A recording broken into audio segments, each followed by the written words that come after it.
great to be here. Thank you very much for the invitation. Thanks to Dominic, thanks to Jesse, thanks to Sam and Poetry, thanks to all my friends in Limerick and the island for coming here tonight.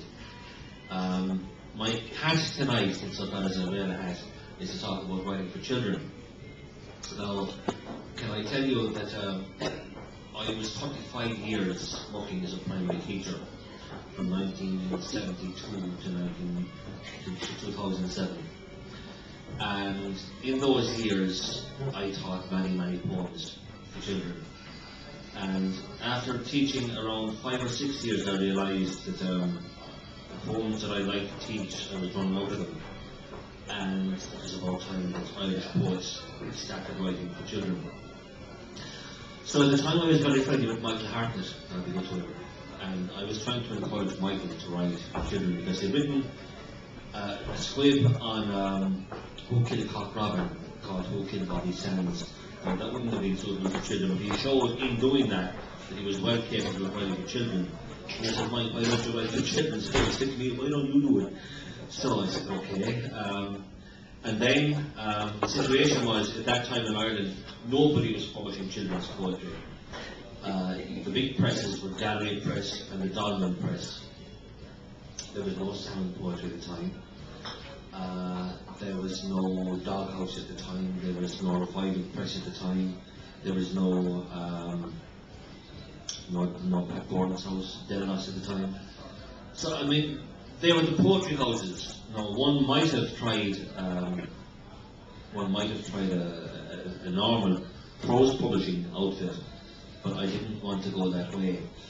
So anyway, what happened was, I wrote this first book of poems called The Moving Stair, and I tried them out with the children. And the way I tried them out with the children was, I would never pretend I'd written them myself, in case they'd be nice to me and say it's very good, but they're really fond of shite. So I used to foist them upon the children anonymously, and the ones that worked I put into this book. And I was friendly with Liam Miller of the Dolman Press at the time, and I gave it to Liam Miller, and Liam said he loved it and he'd like to publish it, and we all know the story of the Dolman Press. The Dolman Press went into liquidation, Liam Miller died, the book had no home, nobody was interested in it. So I tried Seamus Cashman of Wolfhound Press, and I knew Seamus quite well, and Seamus wouldn't publish it because he said, conversely, there were too many poems for children, or for about schools in it. No price like if you're writing about children and the fundamental experience in their lives in schools. But anyway, he wouldn't publish it, so I gave it to the Kerry newspaper in Kerry, and they published it. And it literally walked off the shelves. They sold 1,500 copies in jig time. And so much so that there are a number of book fairs that come to schools, and one of them at the time was called Satanza, run by a fellow called Dennis Courtney, and he got my number, he rang me and he said, this book is fine, he said, I've got a couple hundred copies in the book fair, and everywhere I go with it, it walks off the shelves. Have you any more poems? I said I had. Well, he said, do you know Poor Bank Press are interested in bringing out a book of yours? And Faber, honestly. So I said, who in Poor Bank Press? He said, the editor. And he said, who in Faber? He said, a marketing manager. I said, I'd go with the editor. So that's, I went with Poor Bank Press. I just wonder what might have been if I'd taken the other road. But anyway, I went with Poor Bank Press, and they published about 7 of my books, or maybe 8. And one of the things they gave me to tie me down, not that I'm very loyal, I never signed an export contract, I never do, but I'm just loyal to my publishers. So to try and tie me down, they tied me down to a 3-book contract until I nearly killed me. Because I'm impatient, and this, when I get a job to do, I keep at it like finish it. I could have dawdled with it and maybe written 3 little books, but I wrote them very quickly, and they came out in 3 consecutive years. And then I suddenly realised that the Arts Council weren't going to they weren't going to fundraise big publishers like Poor Bank Press anymore. So they pulled their children's children's publishing grant from Poor Bank, saying that they could generate enough money with their general publishing. They were doing Patricia Scanlon and Maddie Keys and people like that at the time, that they could publish, their children's list off on the back of their own profits. So Poor Bank weren't having any of that, so I saw well at the time.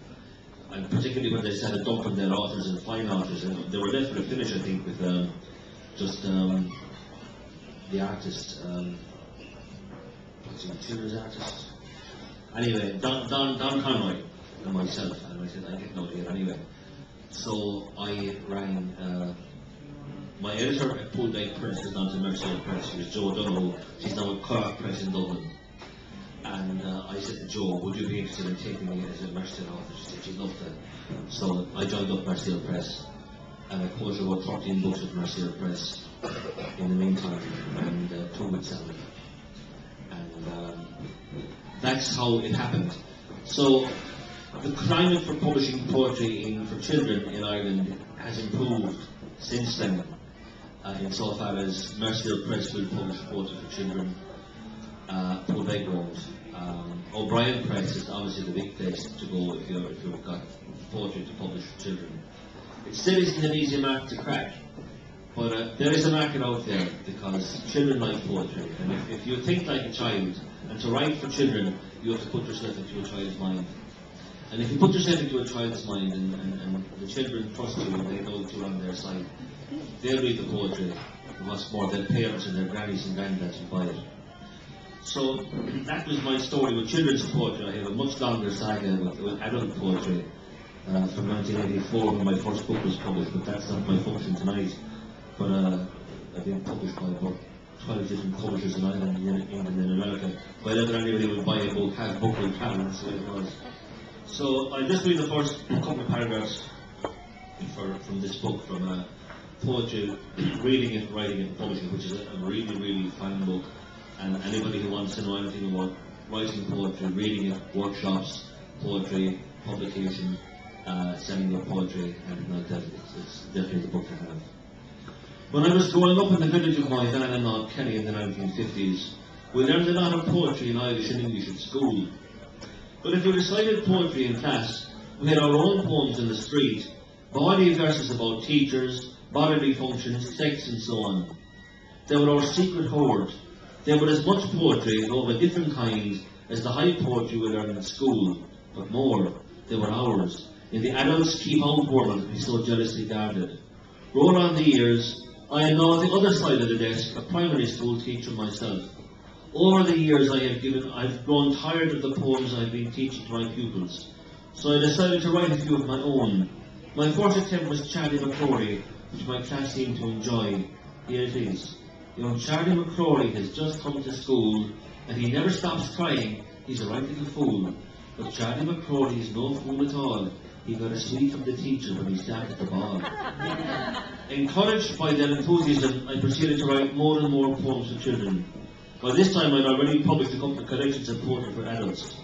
I tested all my poems to the children I was teaching, which was a privilege afforded to very few poets. Eventually I had enough poems for a publishing collection, with which Irish publisher would publish poetry for children. Or I should admit, I was never looking for an English publisher. Maybe had I been looking for an English publisher and sent them to an agent, maybe the things would have been different, but I wanted an Irish publisher. Still do. Very few publishers were interested in even looking at the manuscript. Eventually, Liam Miller of the Donlan Press had a look at it and expressed an interest in publishing the poems, but alas, Liam died soon afterwards, and with him his Donlan Press. Seamus Carson of Wolfhorn Press, Dublin, thought the collection wasn't quite right for them, so no joy there. In desperation, I approached the Kerryman, our local newspaper, as they published books from time to time. They were interested. The book, The Moving Stair, appeared in 1989. The Kerryman insisted that I pay Cathy Callan, the artist who illustrated the book, out of my own pocket, which I gladly did. The Kerryman distributed the book to their newsagents. It flew off the shelves. Eventually my book came to the attention of Dennis Courtney of the Celenta Book Club, which sold books in primary schools. He purchased the remaining stock from the Kerryman and put the books into schools all over Ireland. Once again, the response was tremendous. Dennis Courtney asked me and rang me if I had some more poems. The Poolbeg Press, Dublin and Faber London were interested. And the rest is history. Okay, thank you very much.